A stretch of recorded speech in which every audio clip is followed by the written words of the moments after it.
খণ্ডঘোষ তেলুয়া শিকারপুর জামে মসজিদে জমিয়ত উলামা হিন্দের শাখা নির্বাচন অনুষ্ঠিত হলো। এই নির্বাচনের মাধ্যমে আমরা বেছে নিয়েছি আমাদের দিনদার নেতৃত্ব, যারা আগামী 3 বছর উম্মাহর কল্যাণে, শান্তি ও ঐক্যের জন্য কাজ করবেন। এই জমিয়ত কেবল একটি সংগঠন নয়, বরং এটি উম্মাহর পথপ্রদর্শক। কুরআন ও সুন্নাহর আলোকে সমাজ গঠনের এক অনন্য দাওয়াতের প্রচেষ্টা। আমরা চাই এমন নেতৃত্ব যারা আমানতের হেফাজত করবে, ফিতনা থেকে দূরে থাকবে এবং দ্বীনি শিক্ষা ও সামাজিক ন্যায় বিচারে নির্ভীক থাকবে। আসুন আমরা শান্তিপূর্ণ ইসলামী শালীনতা বজায় রেখে কাজ করি। যারাই নির্বাচিত হয়েছেন আমরা তাদের সহযোগিতা করব ইনশাল্লাহ।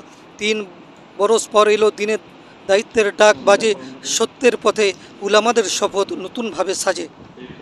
তাই তো পূর্ব বর্ধমান খণ্ডঘোষ তেলুয়া শিকারপুর জামে মসজিদে জমিয়ত উলামা হিন্দের শাখা নির্বাচন অনুষ্ঠিত হলো। উপস্থিত ছিলেন বর্ধমান জেলা জমিয়ত উলামা হিন্দের সভাপতি হজরত মৌলানা মোহাম্মদ আলী সাহেব, সম্পাদক মৌলানা ইমতিয়াজ আলী সাহেব। এছাড়া উপস্থিত ছিলেন হাফেজ ওয়াজেদ আলী সাহেব, হাফেজ জাকারিয়া সাহেব, হাফেজ ইলিয়াস, মনোয়ার সাহেব, মৌলানা মুবারক সাহেব প্রমুখ। সভাপতি নির্বাচিত হয়েছেন শেখ ইব্রাহিম সাহেব, সহ সভাপতি নির্বাচিত হয়েছেন সৈয়দ মিনহাজা আলী সাহেব, নুরুল ইসলাম মণ্ডল, আজাউদ্দিন মোল্লা। সম্পাদক হিসেবে নির্বাচিত হয়েছেন মৌলানা নুরুল আম্বিয়া সাহেব, সহ সম্পাদক হিসেবে নির্বাচিত হয়েছেন শেখ ইমাদুদ্দিন, শেখ আজিজুল হক, শেখ মুজিবুর রহমান।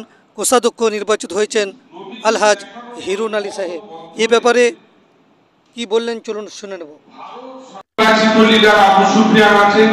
তার বাড়িতে যাও, যুদ্ধ নেই।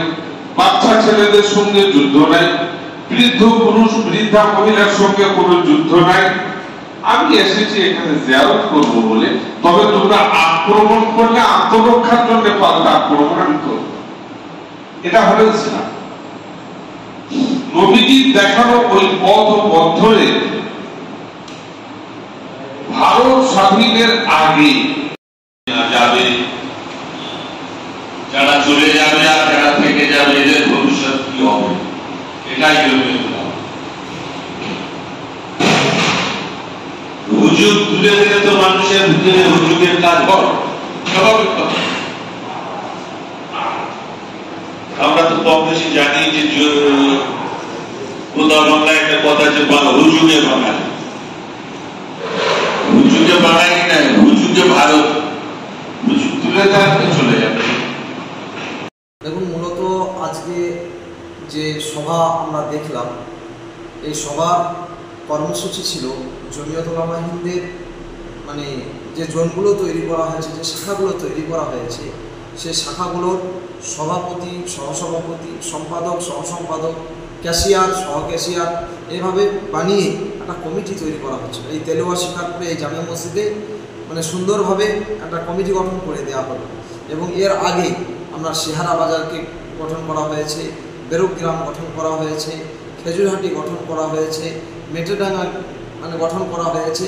এভাবে দক্ষিণ দামোদরটা যেভাবে হজরত মৌলানা মোহাম্মদ আলী সাহেব যেভাবে মানে দুয়ারে দুয়ারে ঘুরে যে মেহনত তিনি লাগিয়েছেন, মানে কি বলবো, তিনি পূর্ব বর্ধমান জেলার তিনি আমাদের একটা মাথার তাজ, তিনি সভাপতি রয়েছেন।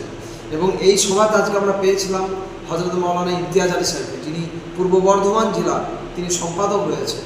এই মহান দুই তারকা আম জনতা যারা বসেছিলেন, ডাক্তার, মাস্টার, হাজি সাহেব, এ ধরনের সাধারণ মুসল্লি আম জনতা সকলেই ছিলেন।